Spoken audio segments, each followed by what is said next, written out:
سامعین اور ناظرین کی خدمت میں آداب۔ آپ دیکھ رہے ہیں یوٹیوب چینل انکشاف اور میں آپ سے بات کر رہا ہوں پروفیسر امجد نذیر نازک۔ آج کا ہمارا ٹاپک ہلکا پھلکا ایک تحریر پہ مبنی ہے، ہدہد، کھٹ بڑھئی اور بینچ۔ تو چلیں ہم شروع کرتے ہیں۔ سرے راہ چند بزرگ بیٹھے حقے کے کش لگا رہے تھے۔ ایک نو عمر لڑکا جس کے ہاتھ میں ایک پرندہ تھا ادھر سے گزر رہا تھا۔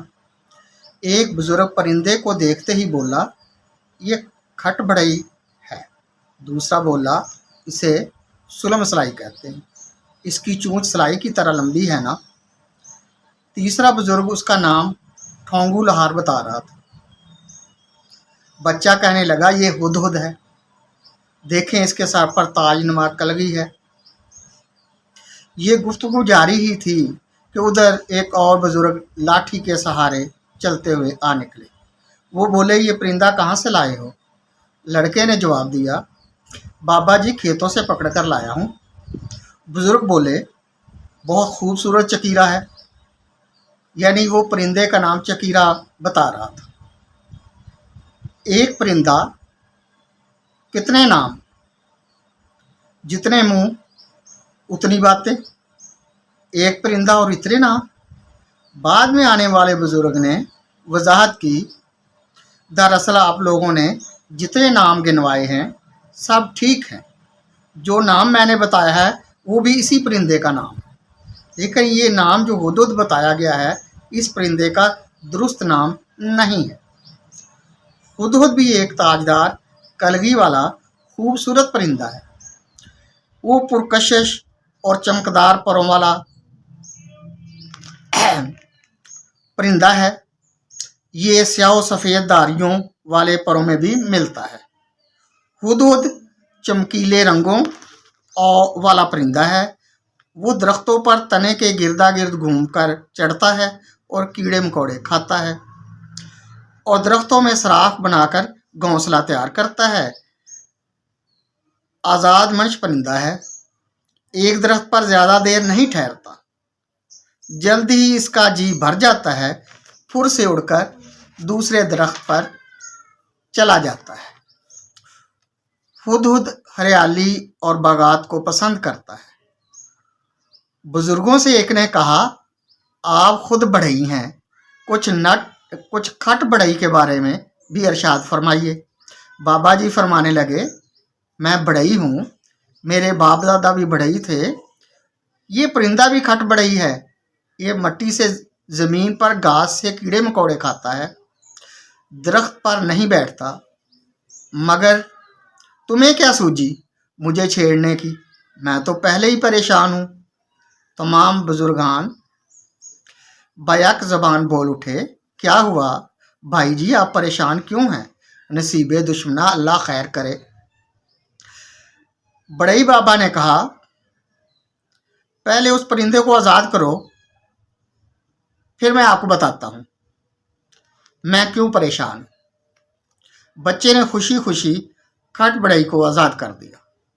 بڑھئی بابا نے خوشی کے آنسو غم کی سوچوں کے ساتھ صاف کیے اور بات یوں شروع کی، کاش ہم بھی آزاد وطن میں آزاد خیالات اور سوچوں کے ساتھ آگے بڑھنے والے ہوں۔ ہمارے تو حکمرانوں کی کرسیاں چوں چوں کرتی ہیں، چوں چوں کرتی رہتی ہیں، نہ عوام آزاد ہیں نہ حکمرانوں کو آرام نصیب ہے۔ اب تو ملک میں بینچ بھی ہلنے لگے، نہ بینچ مضبوط ہیں نہ کرسیاں مضبوط ہیں۔ میں بینچ بنانے کا کاریگر ہوں، جب کوئی بینچ بناتا ہوں تو میں گھبرا جاتا ہوں۔ بینچ ہمیشہ اچھے بڑائی سے بنوانا چاہیے، جب کوئی بینچ ٹوٹتا ہے تو میں گھبرا جاتا ہوں۔ بینچ ہمیشہ اچھے بڑائی سے بنوانا چاہیے، ٹوٹنے والے بینچ پر بیٹھنا خطرناک ہو سکتا ہے۔ بینچ ٹوٹنے سے ہڈی پسلی بھی ٹوٹ سکتی ہے۔ سرکاری بینچ ٹوٹ جائے تو خدا نخواستہ بہت کچھ ٹوٹ سکتا ہے۔ बस ये है परेशानी मेरी, ये है मेरा दुख। मैं बढ़ई हूँ, बढ़ई का दुख तो ऐसा ही होगा ना। हाजरीन में से किसी ने कहा, यहाँ तो कोई बेंच नहीं टूटा।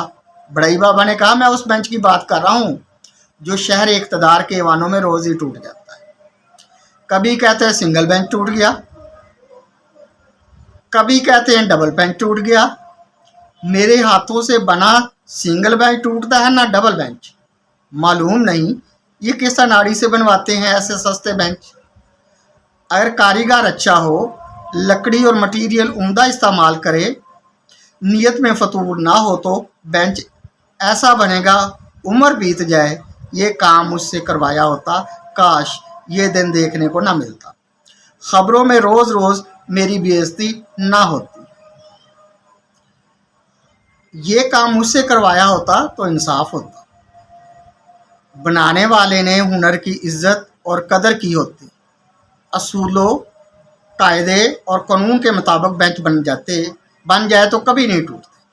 मैं भी काम करता हूँ, अपने मुतालबात पूरे करने के लिए नहीं, बल्कि अवामी सहूलत के लिए, लोगों को आराम पहुँचाने के लिए।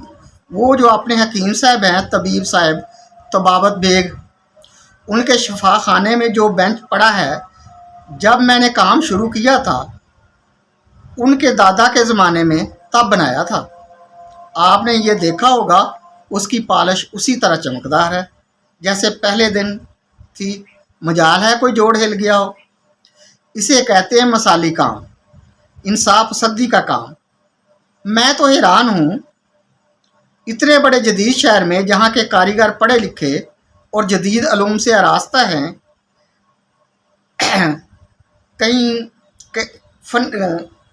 आरास्ता हैं और फ़नी महारत का दावा करते हैं, जदीद टेक्नोलॉजी के बेंच कैसे टूट सकते हैं?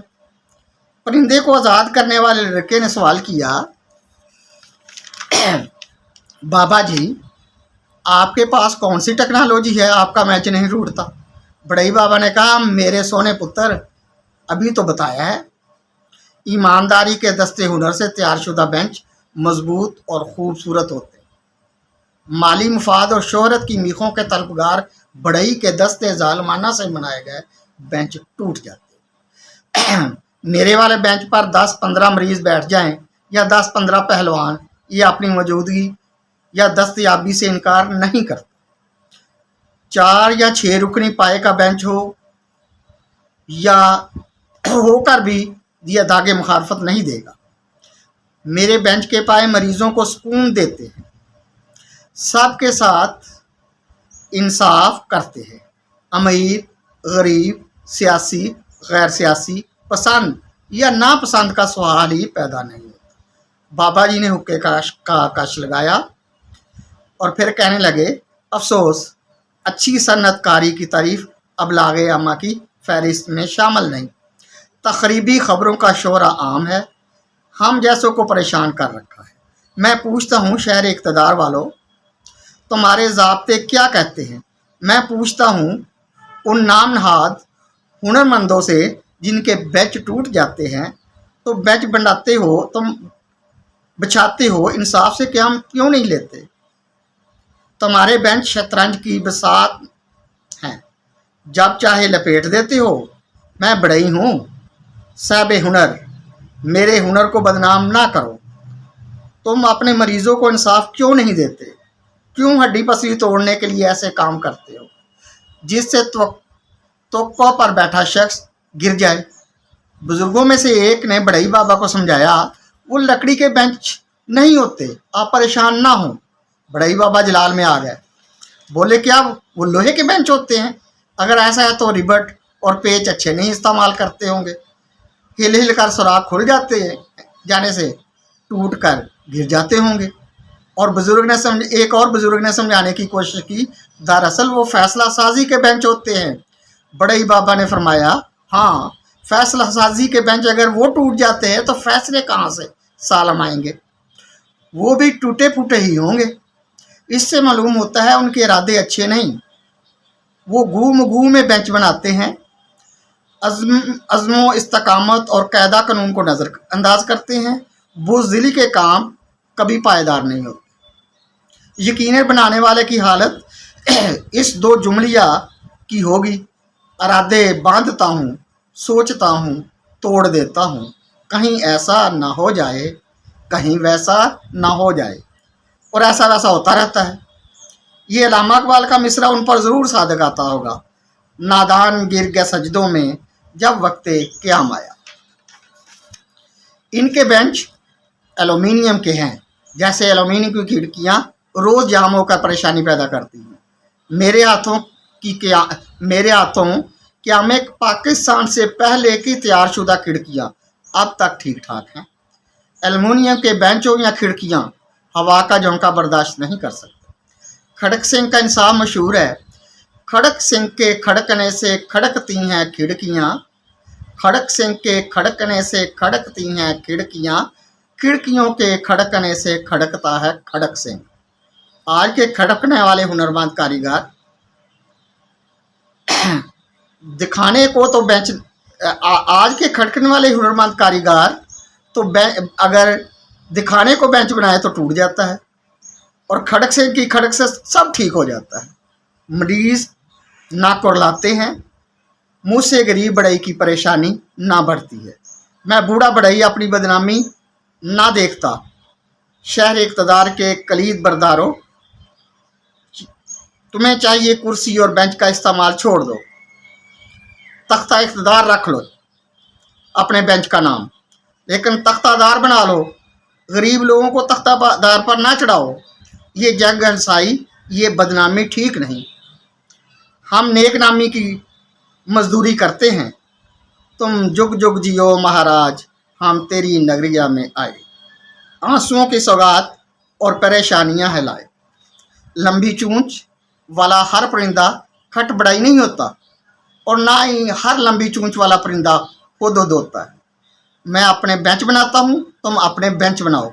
अपनी ताकत को ताकतवर पायदारी की तमीर के लिए इस्तेमाल करो। मुर्गियाँ पालने वाले परिंदे नहीं पाल सकते। आज़ाद परिंदे और पालतू परिंदे में फ़र्क होता है। इंसान आज़ाद परिंदा है। बढ़ई बाबा ने हुक्के के दो कश लगाए और खामोशी से चलते बने। पीछे से आवाज़ आई, बाबा जी लस्सी पीते जाओ। बढ़ई बाबा ने कहा, ना भाई ना, एक बेंच का आर्डर आया है, आज ही बनाना है, मुझे इंसाफ करने दो। खुदा।